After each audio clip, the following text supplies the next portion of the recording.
E aí, pessoal, tudo bem? Tranquilo? Vamos para mais uma, né? Essa semana é a última, viu? Virtual. Na próxima, se Deus quiser, presencial. Tá bom?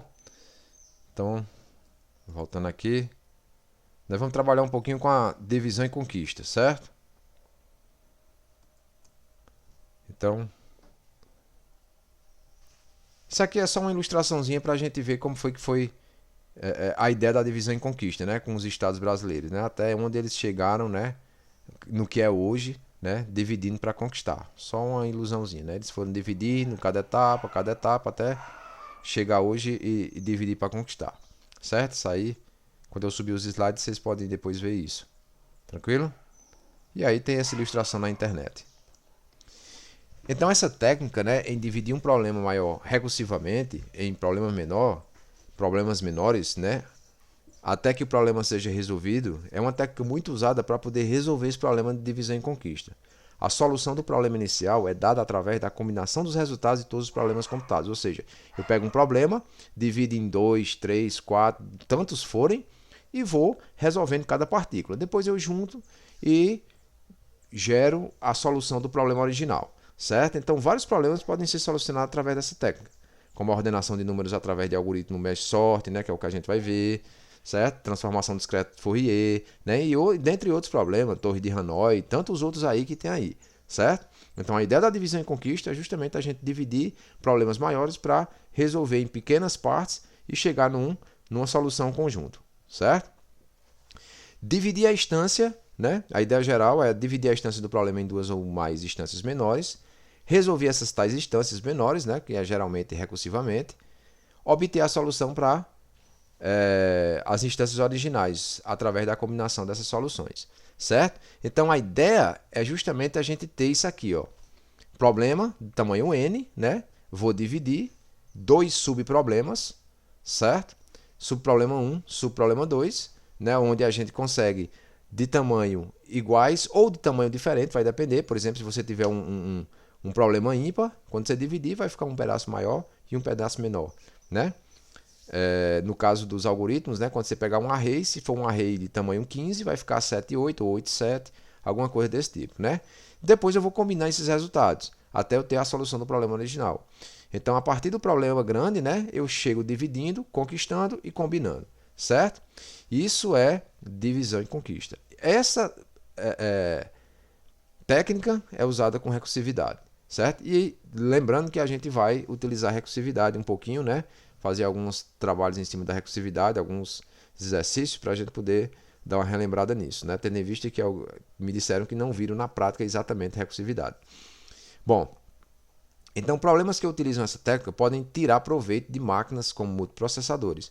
Né? A ideia desses multiprocessadores é que quando você pegar os dois problemas ou os três problemas, você entregar cada um a um processador. Eles resolvem em paralelo, né? E depois dão a solução. Isso é bem mais rápido do que a gente ter só um processador trabalhando em fila, certo? Mas no nosso caso, como a gente vai trabalhar com pouca informação, isso não vai fazer a menor diferença. Mas existe essa possibilidade, né, que é o que eu estou trazendo aí para vocês. Aí, cada um dos problemas menores obtidos pode ser calculado separadamente em um processador sem depender dos demais. Depois, eu pego as soluções, junto e dou a solução do problema original. Certo? A solução por essa técnica também é eficiente no uso da memória cache. Então, por exemplo, a memória cache, intuitivamente, ela já vai trabalhar em cima desse sentido. No final da fase de divisão, né, grande parte dos dados necessários para a fase de combinação já estão disponíveis na cache, proporcionando um acesso mais veloz aos dados. Então, a ideia da cache, né, é auxiliar também nesse processo. Né? A gente não percebe isso acontecendo, mas quando a gente empilha as chamadas, né, elas vão desempilhando, elas vêm através da cache. Então, o caráter recursivo das soluções acaba gerando um trabalho de processamento maior devido ao uso de chamadas recursivas e o uso da pilha de chamadas. Então, eu empilho um monte de coisa. Por isso que muitas vezes essa solução não é eficiente, certo? Ela não se torna eficiente por conta disso. Tranquilo? E o exemplo de calcular a soma de n números, né? A gente tem aí, por exemplo, se n maior que 1, né? A gente pode dividir o problema em duas instâncias do mesmo problema. Por exemplo, a metade, n sobre 2, e a outra metade, n sobre 2 restantes. Né? E aí eu tenho uma expressãozinha aí, que a0 mais a n menos 1, né?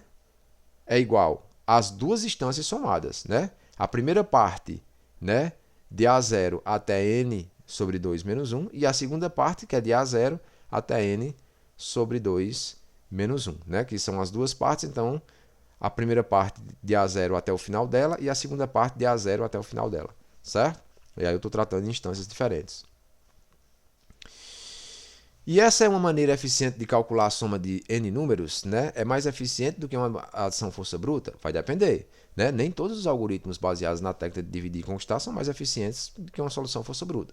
Existem algoritmos, por exemplo, como Fibonacci, né? Se você usar recursividade, você vai usar muito fortemente a memória. Então, não é aconselhável, certo? Você vai dar um tilt, digamos assim, na memória, certo? Não efetivamente, né, uma sequência pequena, a gente nem vai perceber isso, né, por conta da quantidade de memória que a gente tem hoje nos computadores, mas é ineficiente, certo? Não é totalmente eficiente.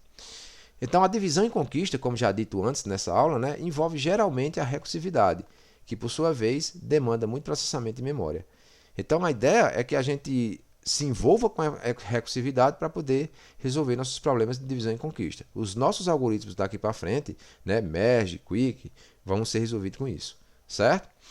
Aí, pessoal, eu exponho para vocês alguns exemplos, né? Dei uma pesquisada sobre isso, certo?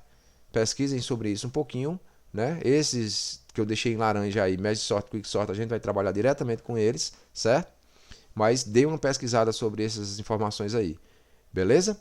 Para que a gente possa dar continuidade a partir da manhã nesse processo, né? Então, nesse primeiro momento, eu queria conversar com vocês sobre isso, para expor, né? Pedir para vocês pesquisarem, né? Até porque amanhã, quando eu postar a aula, eu vou pedir alguma pesquisa para vocês para poder justificar as presenças de vocês. Tudo bem?